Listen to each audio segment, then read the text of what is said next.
Que diferença há entre um escritor, um poeta e um político? Com relação a Pedro Celestino, nada, porque foi um político probo e nunca permaneceu atado diante das hipocrisias de sua época. Nunca se estagnou no palco da vida e nem se esmoreceu quando se viu diante do triste entardecer deste século. Não cruzou os braços e, como escritor, usou a escrita como remédio eficaz para não ancorar na insensatez política e, sem desespero, munido de um lídimo bastão, aportar num rico arquipélago recheado de palavras sábias.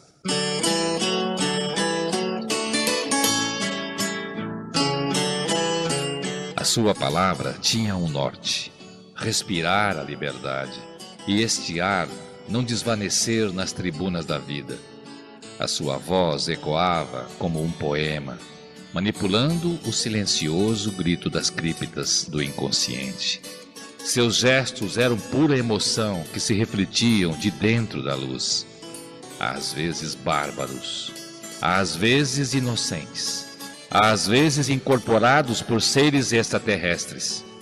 A escrita o separava dos barulhos do mundo apenas por um delgado fio de paixão. E era exatamente neste fio que estavam as dimensões do seu fluir diante das adversidades que a vida lhe impôs. Como escritor e poeta, emergiram-se das forças do aflado divinal. E se obsessivo ou demoníaco, não interessava. Interessava sim o clarão de vida que ele captava em seu ser. Se às vezes dizia que tinha a ternura de um vulcão ou a violência de uma flor, também não lhe interessava. Interessava em fazer o bem, produzir um trabalho com volúpia em prol de sua cidade e seu estado. E neste particular, Pedro Celestino era um possuído, um ser alado, leve e sagrado, incapaz de prejudicar alguém mesmo quando o entusiasmo o arrastava e o fazia sair de si. Como poeta, poderia não dizer coisas tão maravilhosas no seu tempo, mas os emissários da divindade falavam por sua boca.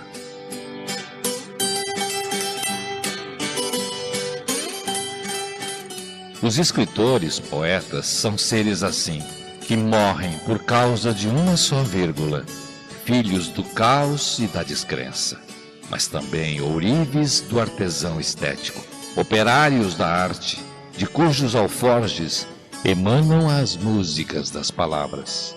Sim, gente como Pedro Celestino estão no dorso dos cavalos alados do apocalipse deste milênio.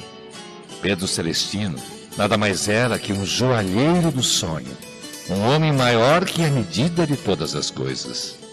Um ser que foi o eixo e a flecha de toda a evolução do universo. Homem probo que triunfou no apogeu da felicidade.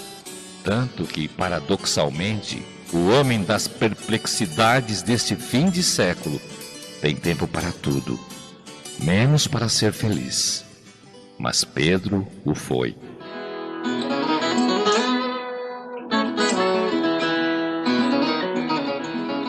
Pedro era possuidor de um arsenal de sapiência e sua voz ecoava no mundo legislativo como inspiração de muitos. E cada palavra fazia que todos visitassem os subterrâneos da alma, os abismos da flor, as simbas originais do sonho, os destroços do reino perdido. Porque o infinito começava quando seu discurso poético chegava aos ouvidos dos pares, seus colegas tribunos. Aí, as engrenagens do intelecto saíam de cena e entravam, então, os impulsos miraculosos de sua força cognitiva.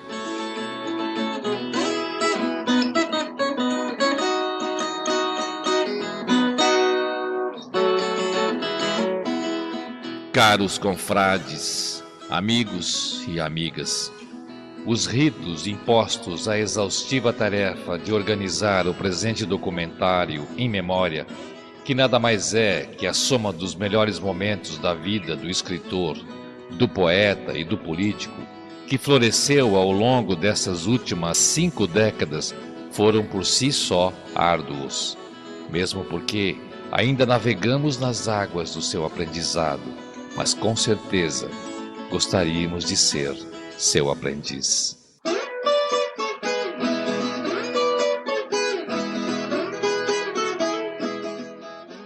Dizia um poeta: a beleza dos diamantes pode ser lapidada pelos homens, mas elucidar os segredos do seu brilho é missão dos deuses.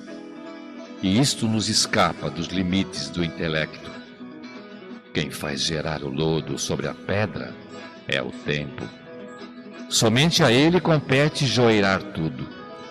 Cabe somente a nós a empreita daquilo que nos obrigou a ir fundo, vigilante, atento, de lanterna em punho, lendo, relendo e lendo de novo para se chegar ao substrato cristalizado pelo fenômeno poético, que, segundo Eliot, não é um perder-se na emoção, mas um escapar da emoção.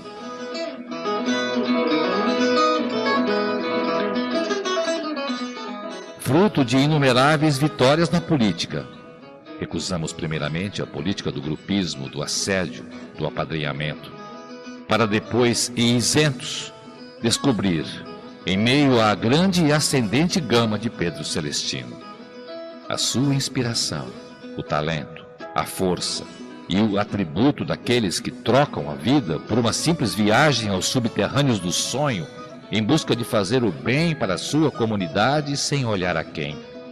Mesmo quando atirado aos redemoinhos da vida, trabalhava com os mais preciosos de seus instrumentos da linguagem humana, a sensatez e a sensibilidade.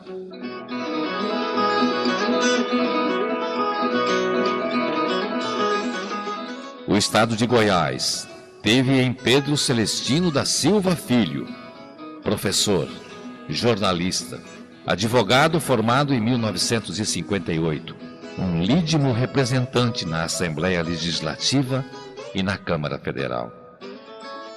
Ele nasceu em 27 de outubro de 1915, em Corumbaíba, Goiás. Portanto, há séculos no exercício da legislatura e poesia. Acredito que ele não fez durante esse tempo uma arrastão de suas obras para ataviar desprovidas prateleiras literárias, mas sim a resultante de uma participação ativa no meio acadêmico, tanto como escritor e poeta, como membro, e assim como no exercício da presidência da Academia Goiana de Letras, promovendo um estudo sistemático sobre a evolução e a revolução da poesia em Goiás.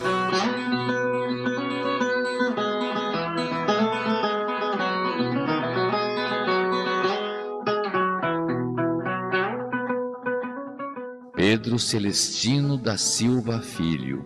Era filho de Pedro Celestino da Silva e dona Durvalina Naves da Silva, casado com Zuleika Borges Pereira Celestino, e com ela teve 3 filhos: Pedro Celestino Neto, Paulo de Tarso, que foi um preso político, dado como desaparecido em 1973, e também uma filha, a Gilca Maria.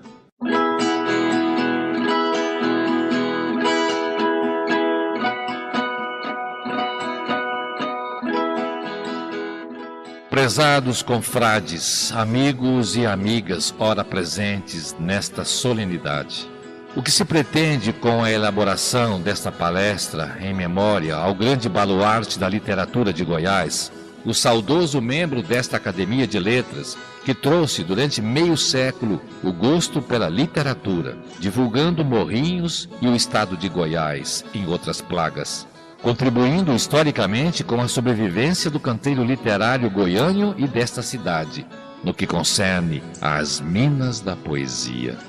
E claro, não se trata aqui da demolição ou reconstrução de qualquer mito, mas sim de um novo alvitre em direção aos desafios do tempo.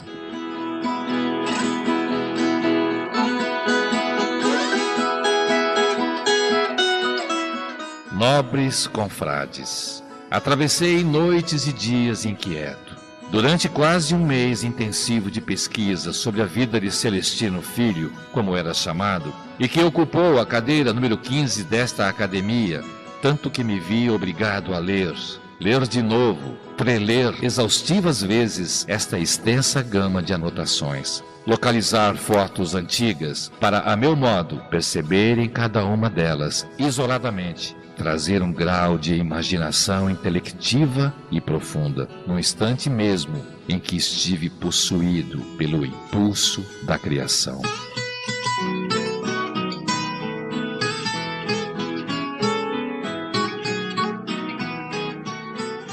Na vida política, profissional e administrativa, Pedro Celestino da Silva foi juiz distrital em Morrinhos, professor do Grupo Escolar Coronel Pedro Nunes de Morrinhos, da Escola Normal de Morrinhos, de 1932 a 1942.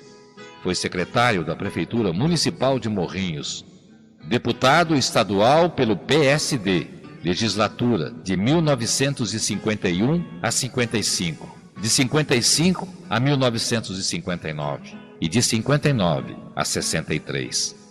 Eleito deputado federal pelo mesmo PSD, 1963 a 67, e depois, filiando-se em 1966 no MDB. Foi eleito para o período de 1967 a 71. Em 14 de março de 1969, teve cassado seu mandato e seus direitos políticos suspensos por 10 anos, com base no AI-5.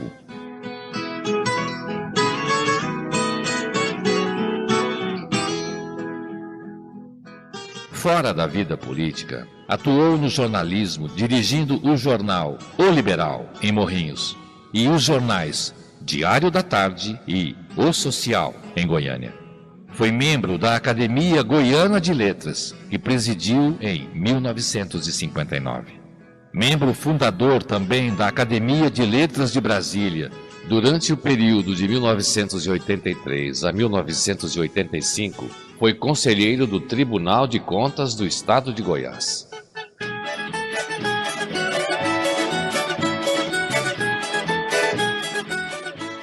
Espero que isto, no final das contas, não seja uma prédica, mesmo porque, para se ter uma ideia de quão penoso é ler ou resenhar um livro ruim, basta lembrar o que disse o poeta americano W.H. Auden: faz mal ao caráter. Na Inglaterra, Oscar Wilde bradava: a arte é inteiramente inútil. Depois refluiu deste conceito, dizendo: toda má poesia é sincera. Entretanto, quem foge do mau gosto cai no gelo, observou Neruda no Manifesto contra a Poesia Pura.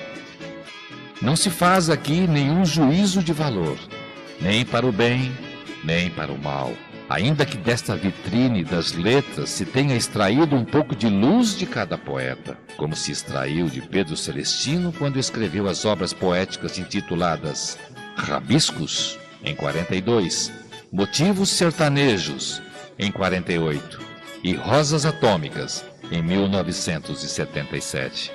Escreveu ainda Dados Históricos e Geográficos de Morrinhos, em 1941. O Arroz na Economia Goiana, em 1963. Prisão Preventiva Compulsória, em 66. E Inconstitucionalidade da Sublegenda, em 1968. E tantos outros discursos famosos publicados, como Seara de Ideais, em 1959, Cruzada do Níquel, em 64, Aos Meus Amigos, em 1956, Ordem Jurídica e Ordem Econômica, Segurança Nacional, em 1967.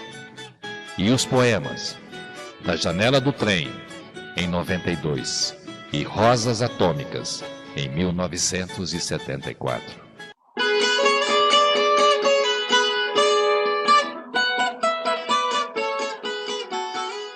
Fez o curso primário em sua cidade natal e iniciou o curso secundário no Internato São José dos Irmãos Maristas, na cidade de Mendes, estado do Rio de Janeiro.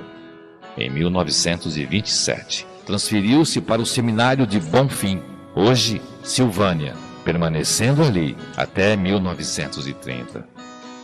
Em 1931, depois de um exame de adaptação, matriculou-se no 3º ano da Escola Normal de Morrinhos, concluindo o curso em 1932, tendo sido orador da turma.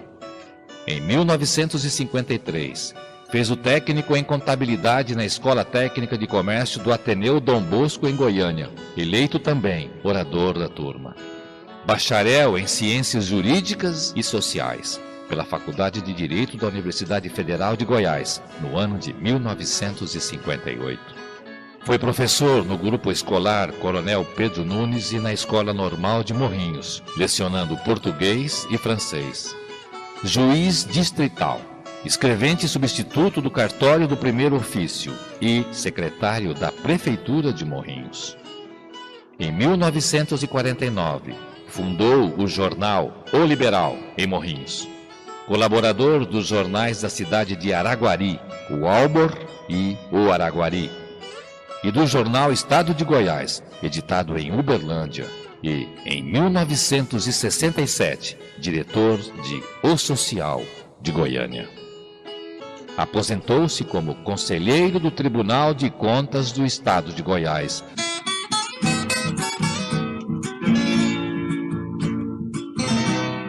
Como se vê na sua atuação política, no seu trabalho literário, tanto como escritor, poeta e jornalista, todos compuseram com sua voz eloquente a Sinfonia dos Deuses. É o que conta. Trouxeram para o corpo da palavra o que era sono debaixo da pele. Brilho de cripta, musicalidade, alma e poesia. Novalis anotou que a poesia é a religião original da humanidade. E William Blake, por sua vez, acreditava que o mundo da imaginação é o mundo da eternidade. Ambos têm razão, porque transcendem espaço e tempo.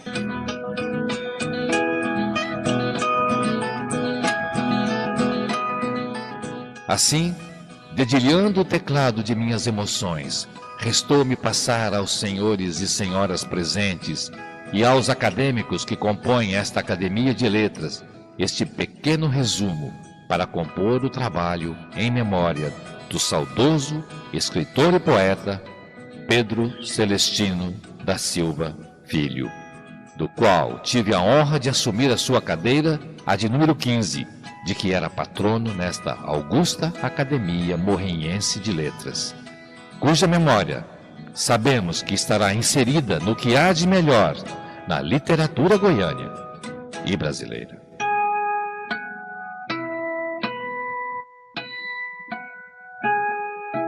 Pedro Celestino da Silva Filho faleceu em Goiânia no dia 8 de agosto de 1996.